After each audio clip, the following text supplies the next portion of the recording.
Бір өзі жолбарыс пен океанның ортасында кішкентай ақ кемеде қалып кеткен бала жайлы көргендер, естігендер бар ма? Бұл әшейін қызық кино емес, шын өмірде болған оқиға. Алайда бір жаман теория бар. Жолбарыс ол негізінде адам болған екен. Сонда кемеде қалып кеткен адамдар бір-бірін жеген ба? Ой, не болып кетті, Диана, деп түсінбей тұрсыздар ма? Асықпаңыздар, бәрін айтып беремін. Сәлем, мен Диана Кеу. Бірінші киноның өзін жақсылап көрсетейін, кейін әлемдегі ең ужас теория шындықты айтып беремін. Киноны жек көріп кетуге дайын боласыздар ау. Киноның аты «Жизнь Пи». Менің ең сүйікті киноларымның бірі негізі.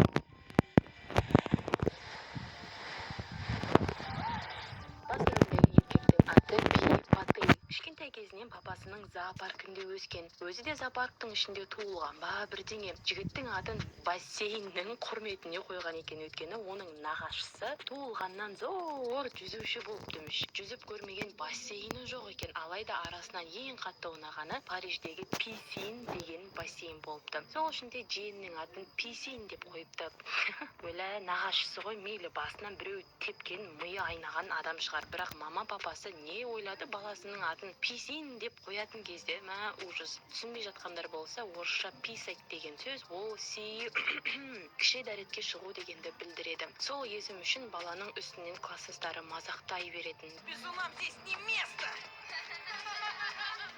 Мені бұлай мазақтай бергені болмайды деп бала орнына тұрып, менің атым енді Писин емес Пи деп айтады. Ақыры бәрі оны Пи деп айтып кетті. Пи негізі өте сондай біртүрлі әрі қиял бала болған. Ағасы церковьқа кіріп ешкімге ішуге болмайтын суды іш деп жібергенде, сол кезде Пи священникті кездестіріп қалады да, оның айтқан сөздеріне қатты қызығып, христиан дінін қабылдап алады. Алайда бір күні намаз оқып жатқан еркектерді көріп, тағы да қызығып, енді мұсылман болып кете салады. Мама папасы әй өзі білсін, не істесе де деп ештеңе демеген. В общем, не керек Пи, қандай дінде, қандай құдайлар бар, бәрін қабылдай берген ғой. Спасибо Вишну, что познакомил меня с Христом. Ал мынау енді үлкейген Пи. Басынан өткен бүкіл оқиғаны журналист жазушыға айтып отыр. Пи жазушыға менің басымнан не өткен айтып берейін, точно бүкіл әлем таң қалады деп өзінің оқиғасын айтып бастайды. Барлығы Пидің зоопаркке келген жаңа жолбарыспен танысқанынан басталады. Жолбарыстың аты Ричард Паркер.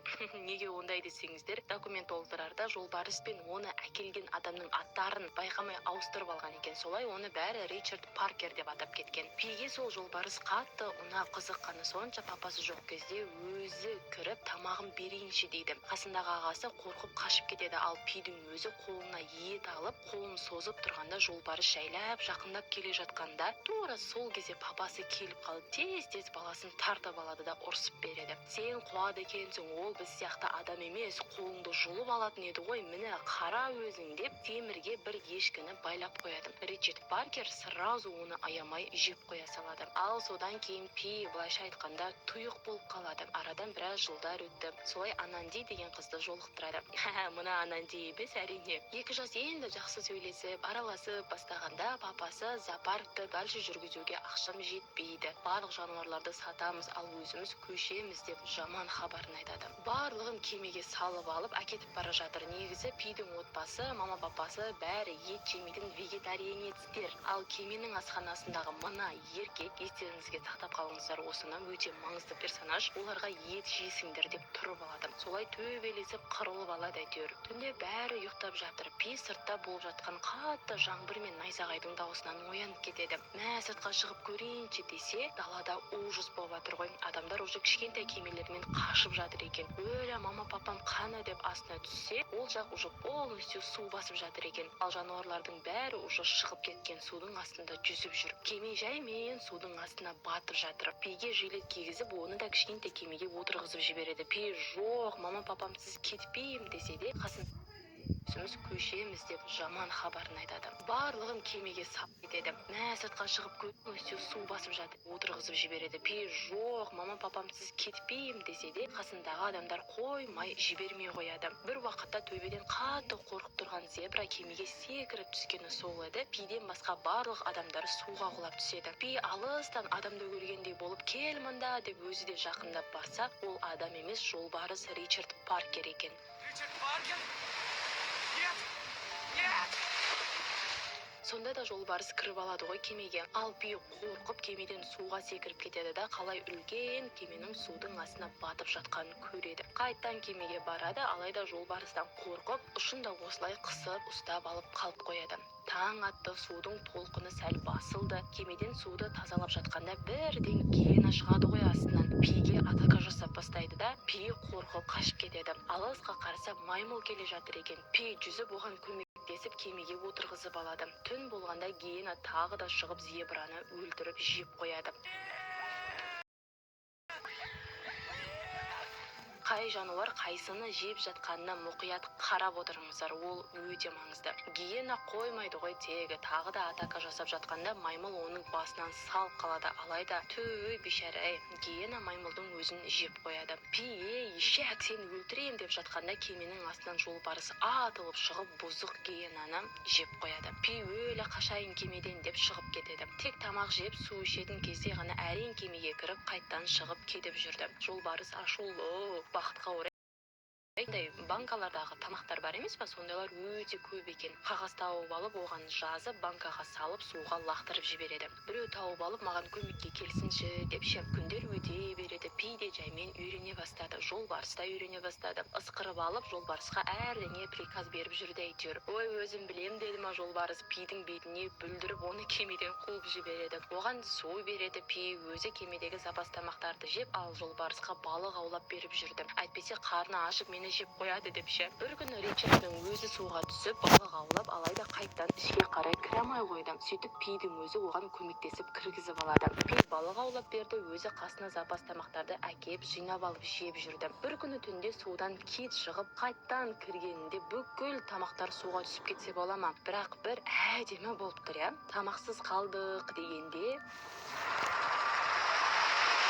ұшатын балық дейма, не дейтін еді, осыларды өздері келіп кемеге түсіп қала береді ғой. Ақыры пи мен жолбарыс екеуі бірге өмір сүріп үйренеді. Бір күні пи алыстан үлкен кеменің кетіп бара жатқанын көріп қалады. Мені құтқарыңдар деп даже пистолет атса да, алайда ешкім келмеді, байқамады. Қатты толқын басталады. Пи болды бүгін өлем дегенде үйтіп тірі қалып тоқтайды ғой ана толқын ше. Екеуі де әбден әлсіреп қалған. Солай осы жерге жүзіп келеді. Мыналардың аты не еді? Комментке жазыңыздаршы. Жеуге болатын өсіп тұрған тамақтар да бар екен. Ал түнде уаха, не деген әдемілік, я. Кішкентай кезімде мен де осындай жерге барғым келеді дейтін едім ше. Алайда әдемі болғанымен негізі ужасный улы жер екен. Күндіз суға шомылуға болатын, жейтін нәрселерін жеуге болатын болып тұрады да, ал түнде ана су қайнап, у бөліп ішіндегі бүкіл нәрсені өлтіріп тастайды екен. Қой, бұл жерде қалуға болмайды деп біраз тамақтар жинап алып, жолбарысты алып кетіп қалады. Ақыры адам тұратын островқа тоқтайды да, пи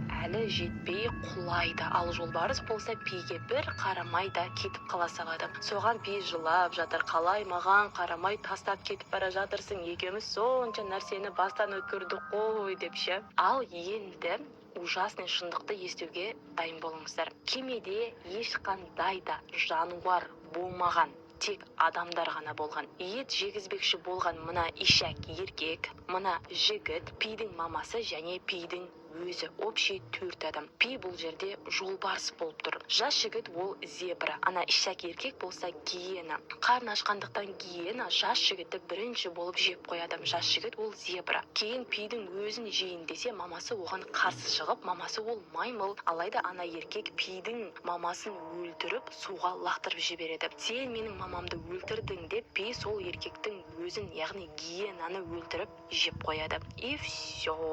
Я ужас. Сонда кемеде қалған 4 адам бір-бірін өлтіріп жей берген. Ең соңында пи ғана тірі қалған. Мынау еркек қой негізі бәрін бүлдіріп жүргенше. Енді пи өздеріңізге түсініп тұрсыздар, сонша океанның ішінде жүріп тірі қалғанша адамның етін жеп келген. Одан кейін өмір сүріп кету оған өте қиын болған екен. Қазір енді пидің әйелі және балалары бар. Негізі бұл киноның шыққанына біраз болып кеткен. Кішкентай кезімнен қатты жақсы көрем, бірақ сол кезде мән беріп қарамаған екенмін киноның соңына да. Сөйтсе бүкіл кино бойы әйтеуір жануарлармен төбелесіп келеді ғой пи, ал негізінде оның барлығы адамдар болған. Сенесіздер ме? адамдар бір-бірін жеген. Жаңағы журналист келеді ғой пидің қасына. Сол журналист осыны жазып шығарады. Бұл өте атақты кітап болып кетеді. Одан кейін киносын түсіреді. В общем, сондай. Сіздерге тағы бір қызық нәрсе көрсете салайын. Ең әлемдегі скучный киноның түсірілуі именно осы «Жизнь Пи» болған. Өйткені